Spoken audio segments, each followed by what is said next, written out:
नवऱ्याला तोंड फुगलेली बायको अजिबात आवडत नाही, पण भाकरी मात्र.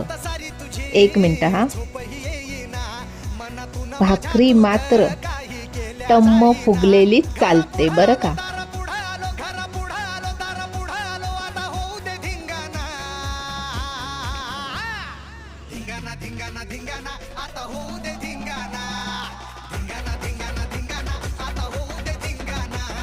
नवऱ्याला तोंड फुगलेली बायको अजिबात आवडत नाही, पण भाकरी मात्र.